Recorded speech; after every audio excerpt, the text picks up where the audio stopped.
नमस्कार, मैं PM DNS Singh और आप देख रहे हैं कमाल है यार। आज हम बात करने वाले हैं नेपाली महिला आर्मी बटालियन के बारे में, जिसकी शुरुआत कब हुई और नेपाल की एक ऐसी महिला ऑफिसर के बारे में भी बात करने वाले हैं जिसने यहाँ पे लाखों नेपाली महिलाओं या फिर ऐसे कहें कि नेपाली युवतियों को इंस्पिरेशन दी कि वो भी नेपाली आर्मी में आए और उनकी बदौलत आज बहुत सी नेपाली लड़कियां जो कि नेपाली आर्मी के लिए तैयारी करती हैं, उसके बाद वो नेपाली आर्मी ज्वाइन करती हैं और अपने देश की सेवा में कोई कसर भी नहीं छोड़ती। तो ये घटना कैसे घटित हुई, इसके अलावा उन्हें कहाँ से इंस्पिरेशन मिला जो कि आज यहाँ पे एक मेजर के तौर पर वर्क कर रही हैं नेपाली आर्मी में और उनके इंस्पिरेशन से पूरे नेपाल की लड़कियां इंस्पायर्ड हैं।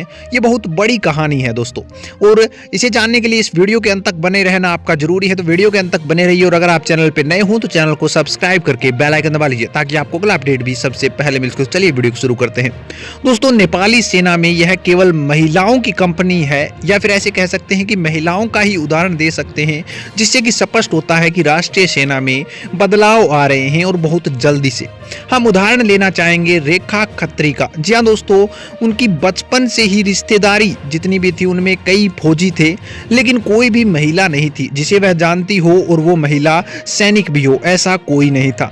लेकिन वह नेपाली सेना की एक कंपनी का नेतृत्व आज करती हैं जिसमें अधिकारियों और कर्मियों के रूप में केवल महिलाएं ही शामिल होती हैं, और जो देश की अपनी राय या फिर अपनी तहजीब पहली कंपनी बन चुकी है जिस पर यहाँ पे भरोसा किया जाता है और वो अपनी तरकीबें बताते हैं।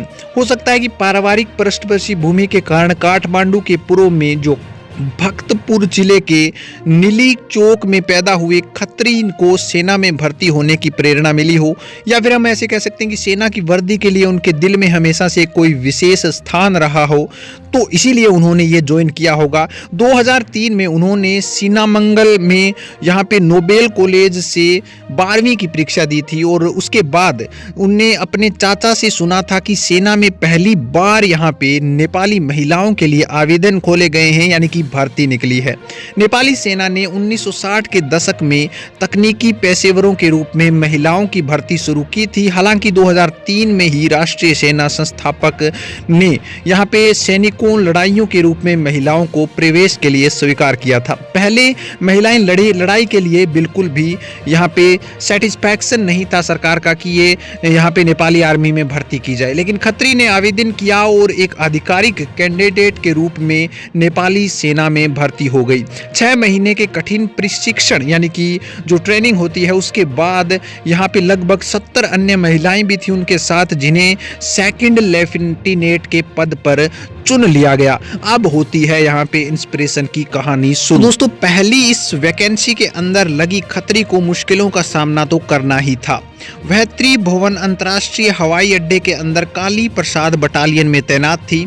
चूंकि सेना में महिलाओं का होना एक नया परिदृश्य था, इसलिए खत्री को पुरुषों के समकक्ष ही काम करना पड़ रहा था, और ऐसे माहौल के लिए उन्हें आदत डालने में समय तो लगने वाला था ही। पुरुष समकक्ष एक साथ काम करेंगे तो महिलाओं के साथ कैसा व्यवहार करेंगे, इस बारे में उन्हें लगातार अनिश्चितता और परेशान कर रही थी कि कहीं ना कहीं ये थोड़ा दुश्चिंता है, या फिर ऐसे कह सकते हैं कि महिला के साथ पुरुष का सही व्यवहार न होना। शायद ऐसा इसलिए क्योंकि यह पहली बार था और जब महिला सेना में थी, और वह कहती भी ये भी हैं कि उन्होंने एक अच्छा इंस्पिरेशन भी लिया वहाँ से। अब यहाँ पे 15 साल बाद खत्री एक मेजर के रूप में नारायण हित स्थित गोरखा काली कंपनी का नेतृत्व कर रही हैं, और दिलचस्प बात ये भी है कि खत्री की कंपनी में सभी अधिकारी और कर्मी महिलाएं हैं, जिससे आप स्पष्ट अंदाजा लगा सकते हैं कि यहाँ पे कितना डेवलप्ड करा है उन्होंने। करीब 2 हफ्ते पहले महिलाओं के एक ब्रेक में व्यस्त थी और ड्राइविंग, प्लम्बर, इलेक्ट्रॉनिक्स, हथियारों की सप्लाई, रख रखाव के लिए जिम्मेदारी कर्मचारियों सहित 178 तकनीकी सहायक मौजूद हैं, जो कि सभी की सभी महिलाएं हैं।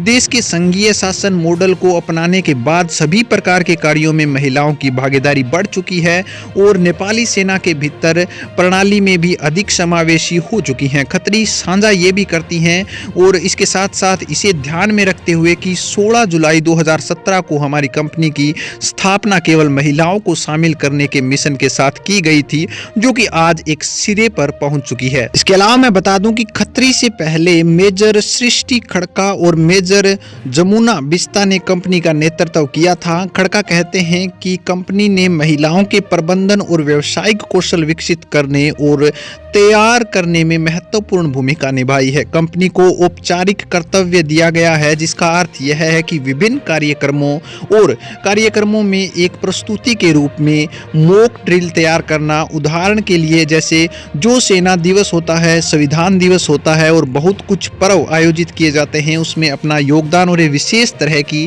प्राव्यवस्था करना इनका कार्य भी रहता है। अब इस कंपनी का क्या यहाँ पे इफेक्ट पड़ा वो भी जान लेते हैं। महिलाएं आज विशेष बलों को छोड़कर सेना के सभी इकाइयों में मौजूद हो चुकी हैं। सेना के महिला अधिकारियों और कर्मचारियों की संख्या लगभग 7000 तक पहुंच चुकी है।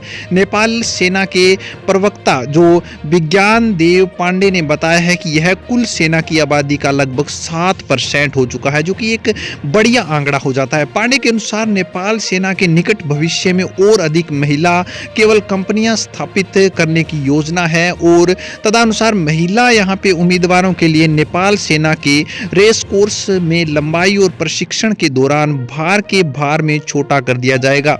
उन्हें कमांडो प्रशिक्षण भी करने की आवश्यकता नहीं होगी और जिसे सभी का सबसे कठिन प्रशिक्षण कहा जाता है, ये भी उन्हें करने की आवश्यकता नहीं होगी, जिससे उनका रास्ता और ज्यादा आसान होने वाला है। इससे स्पष्ट तो होता है दोस्तों कि सेना में महिलाओं की भागीदारी और उपस्थिति बढ़ी है। हालांकि महिला सैन्य अधिकारियों को अभी भी लगता है कि पुरुषों के नेतृत्व वाली कई इकाइयों में उनकी समस्याओं के बारे में बात करने की यहाँ पे जरूरत है। इसके विपरीत वे महिलाओं के नेतृत्व वाली इकाइयों में झिझक महसूस नहीं करती हैं। और दोस्तों, सरकार के इस फैसले और महिलाओं के इस कर्तव्य को देखते हुए हर कोई आज महिलाओं पर प्राउड कर रहा है। महिलाओं को बिना किसी चूक के एक पत्नी, एक माँ, एक बहू यानी कि किसी भी जॉब के समांतर ये अन्य भूमिकाएं भी निभानी पड़ती हैं और इसी वजह से यहाँ पे महिला पुरुषों के समकक्ष एक अधिक अलग बनती हैं और एक सुदृढ़ महिला के तौर पर निखर कर आती है। जिस हिसाब से महिलाओं की ये कंपनी काम कर रही है, उस हिसाब से आने वाले दिनों में महिलाओं की जो आर्मी भर्ती है वो काफी ज्यादा बड़ी होने वाली है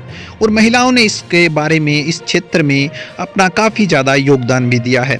दोस्तों, महिला या फिर एक स्त्री एक ऐसा रूप है देवी का जिसे कभी भी भुलाया नहीं जा सकता और जिसके बिना प्रकृति का कोई अस्तित्व भी नहीं है। और आज महिलाएं हर काम में आगे भी आ रही हैं, जो कि हमारे लिए प्राउड की बात है। दूसरी ओर नेपाल के लिए ये भी प्राउड की बात कर सकते हैं, क्योंकि उन्होंने यहाँ पे महिलाओं को मौका दिया, महिलाओं को काम करने का अवसर प्रदान किया। ये बहुत बड़ी बात हो जाती है। दूसरी ओर अगर एक और बात करें तो यहाँ पे नेपाल में महिलाओं को समानता का अधिकार दिया गया, जो कि बहुत बड़ी बात हो जाती है। इसके लिए सैल्यूट बनता ही है। दोस्तों, आपकी क्या राय इसके बारे में, अपने विचार कमेंट सेक्शन में जरूर लिखिए। चलिए आज के लिए इतना रखते हैं, आगे कोई नया अपडेट मिलता है तो फिर आपके सामने हाजिर होंगे। तो वीडियो को लाइक कीजिए, शेयर कीजिए और अगर आप चैनल पे नए हो तो चैनल को सब्सक्राइब करके बेल आइकन दबा लीजिए ताकि आपको अगला अपडेट भी सबसे पहले मिल सके।